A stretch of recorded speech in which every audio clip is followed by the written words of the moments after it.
Hey everyone, Jason Sherman here in Strap On Your Boots.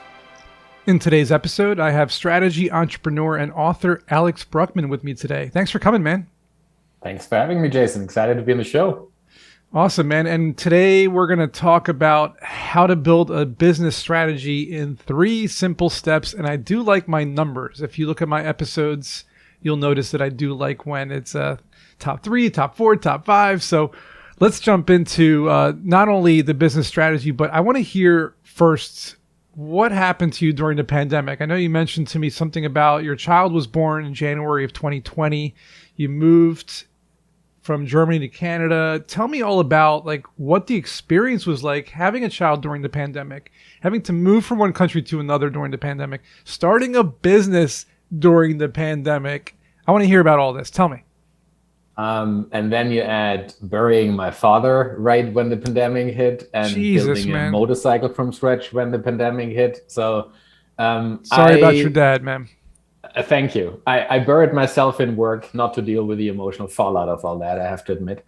That's also the reason why I probably started this motorcycle project, just to get my mind onto something completely different. What kind of what kind of motorcycle did you build? Um, I bought a 2020 Harley Davidson Slim and ripped it entirely apart and rebuilt it from scratch. So the bike doesn't look anything like a Slim anymore. Um, I designed it and let Harley Davidson in Vancouver build it. And they said they never built a bike like that before, whatever that means. It was unique. It was unique. It was unique. It is, and I really like the bike as it is right now. And it's kind of my little escape when things get too much in a sense. So, but like, I mean, everyone who has small kids or raised kids during the pandemic probably knows what that feels like. Having the kids around you 24/7. For me personally, having my son around me 24/7 was probably the biggest present I've ever gotten. Because when you do the work that I do, you typically travel a lot internationally. And that means you spend most of your living day in airport lounges or waiting somewhere for something or someone. So that all disappeared with the pandemic, and I could focus entirely on my family, which was amazing because you never get that time back. So I really saw him grow up literally, not only on the weekends, but really day to day and on those small steps that bring joy to your own life, even if you just left your entire family in Germany and moved with your own small family to Vancouver, and grieving your father and all these things. They were very heavy, but on the other hand, they also gave me a clearer sense of who I am as a person and what the amount of stress and anxiety is that I can actually cope with without going mad. It sounds like And you I were. and I pulled in help. Let's be frank. Yeah, it I, sounds I, like a. It sounds like this whole experience was almost like a good omen. It was a beneficial. You had a fresh perspective. You had family time. You were able to take a step back and take like a macro view at your life and really find yourself. And I've heard that a lot from people during the pandemic, that they were able to finally hit pause yeah. from the hamster wheel, hit pause from social activities, hit pause from the pressure of society, and just be, just kind of be present in the moment. So it sounds like you were one of those people. And I want to get into at least the first of the simple steps to building a business strategy. Maybe you learned some new things during this whole process of the past couple of years. But what would you say is the first simple step an entrepreneur listening or watching this can take to build a business strategy? And this clearly links back to that time in the pandemic that we just talked about. The reason why I was able to hit pause, because I asked myself one simple question: why do I do the things that I do? Are they really important to me? Or is that some legacy that I carry around that I really don't need or don't want? And I cut ties. I cut ties with people. I cut ties with businesses. I cut ties with, not in a bad way. I just define for myself that this is not where I want to go into the future. I want to be into the future. In the future. So this whole piece of intentionally asking yourself, what is it that I want to create, and how does that reflect me as a person? That's the first step you take as an entrepreneur when you Okay. want to create a business consciously, intentionally. And that brings some difficult questions along the way, because the questions that the answers that you give yourself based on that question, what is it that I want to intentionally build, that might not be exactly what you thought you want to build. Because when you do this digging and this deep soul search and ask yourself, how do I want my business to reflect who I am as a person?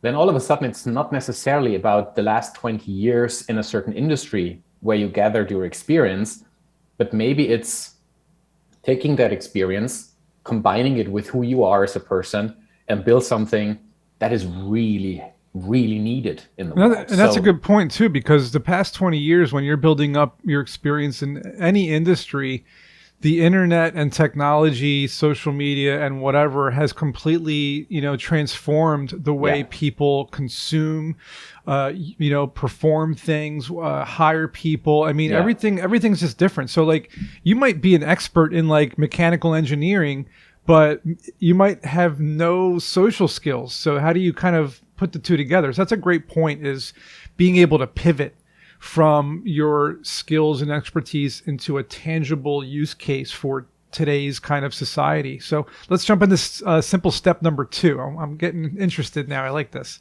So once you've asked yourself that question, what does the business look like? And we're still at step 1, by the way.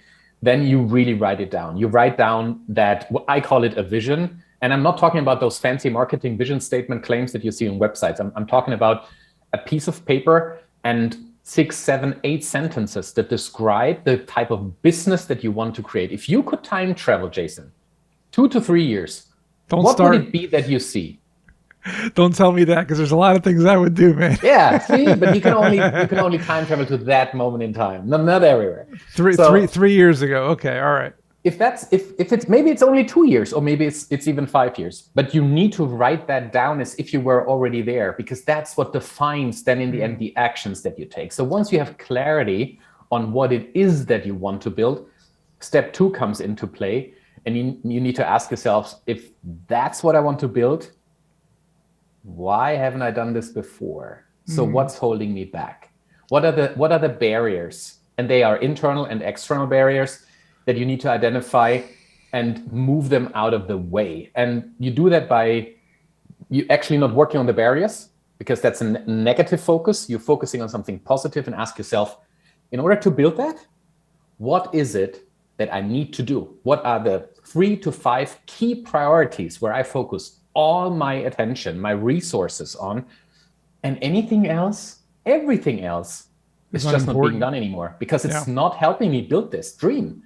So that's step number 2, this clarity of what do I want to build. Let's dig into that, because you just unpacked, I mean, in that short amount of time, you unpacked actually a lot. And one of the things I always tell people is to focus on what they can control. Whatever you cannot control, stop worrying about it, stop working on it, just leave it alone, because it's going to drive you mad.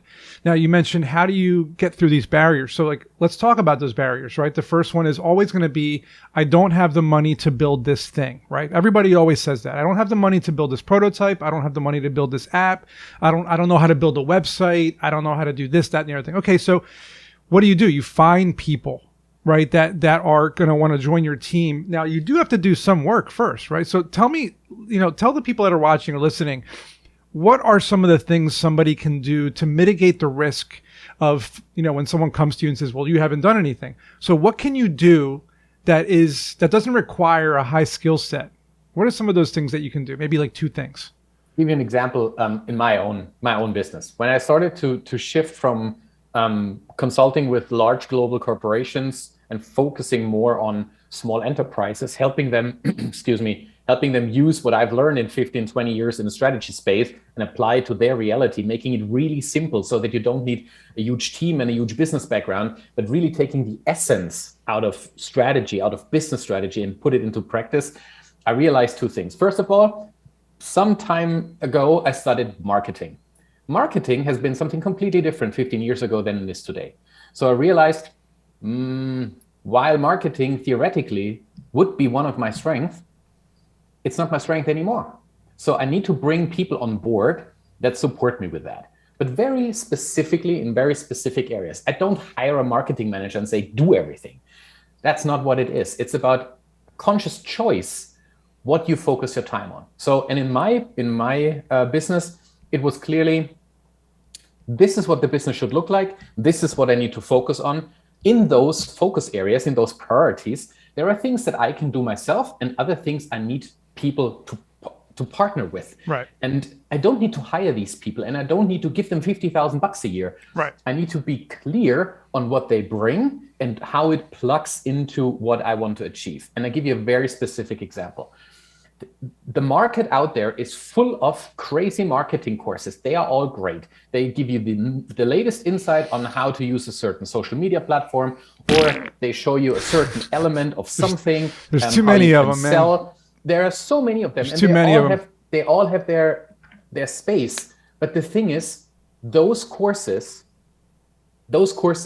are not strategy. Those courses are giving you specific skills to perform certain tactics. And if you believe that those courses just solve your entire problem, that's just money down the drain. They don't help you sell. They don't help you whatever. You need to first understand how they tie in, how they plug into what you want to create. So let's assume you want to write a book to elevate your credibility, your authority, to get some social proof. There's no one who writes the book for you. You need to put in the work and write the book. And then anything around marketing the book and using the book in order to create a platform and all these things, that comes later. So right. There is no sense of investing into a huge website, into huge marketing efforts before you've even written the book. So you need to validate your product. Step 2 and step 3. You need to validate your service. You need to validate your target market. You need to validate that people want what you're selling, and you need to get feedback from people to make sure what you're selling they want. And if not, then you're wasting your time and your money. Before we run out of time, I want to jump into step number 3 so we can give people this final tidbit of information. What is step number 3? Step number 3 is executing on these priorities, having a clear action plan on each. Let's say you realized in your business, surprise, surprise, one of the priorities would be sales. So of course, no client, no sale, no business. It's as simple as that. So there is always, in every strategy that I've ever created with my clients, there's always a bucket that's called sales. So you need to understand, do I have the skill set to sell? So maybe I need to learn certain things. Maybe you've never worked in a sales position before. So there's things that you need to learn. So put in the work and learn those things. But then there is also the process of creating a sales funnel, of turning prospects into leads, of turning a lead into a client.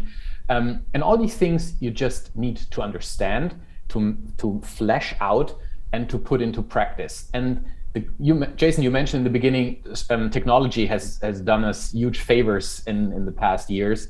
There is so much that is possible now without breaking the bank. You just need to get those systems in place. When I say systems, I mean like literally systems, IT systems, right, that don't cost a lot of money, but make your life so much easier and help you. And if you start your own business, your first business, chances are you have nothing like that in place. So before you even get into the grind, ask yourself, how can I make my life as easy as possible? Because the energy that you have as an entrepreneur, you better invest them into those things that are content driven, because you bring some unique content to the world that the world needs to see. So don't waste your time on creating systems. Bring people on board that help you put them into place so that you can spend most of your time on creating the content within these strategic pillars, in these priorities. Absolutely. I love it, Alex. That was fantastic, man. And where can people learn more about what you do as a company or as a business? And do you have a website or any kind of resources available? The whole process that I just explained, I don't hold anything back. It's all for free out there on my website. You can go to alexthestrategist.com. Right there on the landing page, hit the first red button that you see. And it will guide you to my free intentional strategy toolkit that lays out the entire process and that helps you create that intentional business strategy.